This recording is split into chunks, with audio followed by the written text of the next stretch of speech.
Schedule a free design consultation, and the more you buy, the more you'll save on blinds, shades, shutters, and more from Budget Blinds. Visit budgetblinds.com today. And Moses joins us on our desk for sports. And now we take a look at the year that was the Lloydminster Bobcats. You know, from airing their first games on the radio to bowing out of the playoffs just last week, Nerman Issa takes a look back at the ups and downs of 2014-15 for the Junior A Bobcats.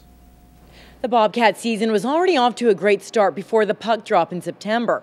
Now, last summer, the team was awarded the 2016 RBC Cup, but it was that decision that partially prompted the coaching staff to make some major roster changes. But before we get to that, we will begin in Camrose back in August when the team had a little taste of international action. The Cats faced off against Team Denmark during an exhibition game in August.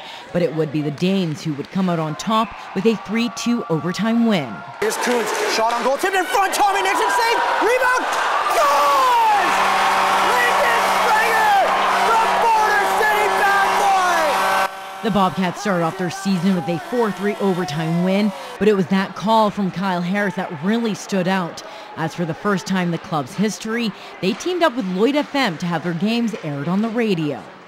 Knocked down by Hotman. Hotman now nice feet in front. Oh, what a save by Green, my goodness. Goalie Devin Green does his best Carey Price impersonation all season long, frustrating the opposition as he continued to shut the door.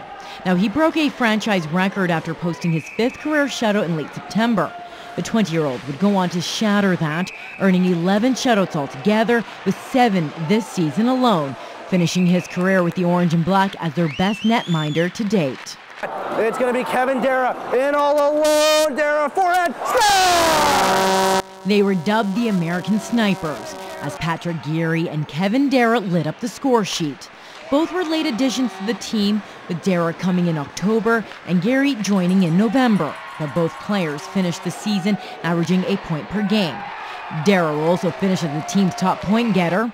He was named the AHL Player of the Week from January 19th to the 25th. He was also named to the North Division All-Rookie team. Here's Tyler Coons now.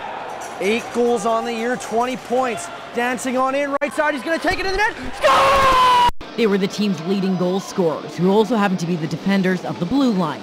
Lyndon Springer and Tyler Coons dominated the scoring for the team, but would soon find themselves on their way out in a slew of trades of the 20-year-olds for the Cats.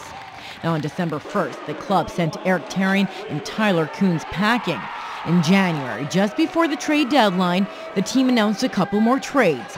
Lucas Bench to Spruce Grove, and in a stunning move, Springer, their captain and a Border City native, was dealt to the Brooks Bandits. It was funny in the summer when they announced they had RBC. You know, we were all initially excited, and then all of us 20-year-olds started kind of talking. We kind of got a little scared that, like, oh, unless we're that caliber of a team this year, you know, it'll be kind of a scary January 10th. It's not good seeing your friends get traded away, but yeah, I enjoyed my time as having the captaincy, and it was a good group of guys to lead, that's for sure. In just his second year with the team, Taylor Mulder was handed the seat. He, along with Austin Remchuk and Patrick Geary, would round out the leaders on the team. Now, a team so young, they had 12 rookies in their lineup to close out the year. The Bobcats finished the regular season second in the North Division with 72 points. Now, as for the postseason, it was a second-round exit for them after their rivals, the Bonnyville Pontiacs, booted them out in 6 games. It was also the first time the two teams met in the playoffs.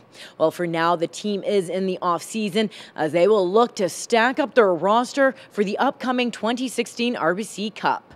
Reporting from the Civic Center, Nerman Issa, Newcap Sports.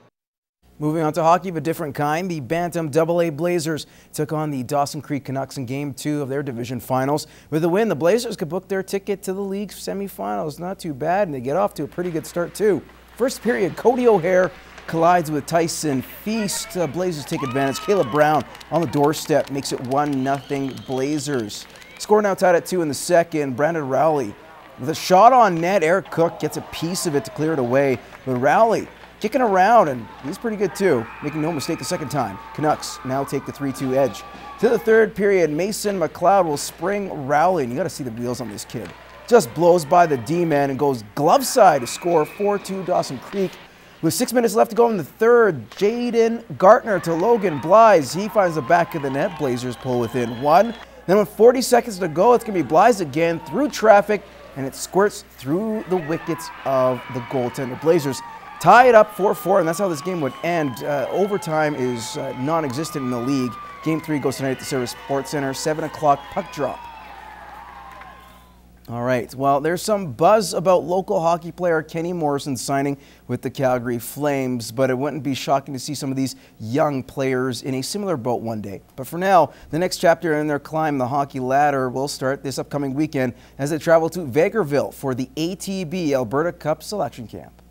It's a pretty big deal. I know that there's going to be a lot of scouts there, and you know, if hopefully I can go out there and have a good tryout and make the team, and hopefully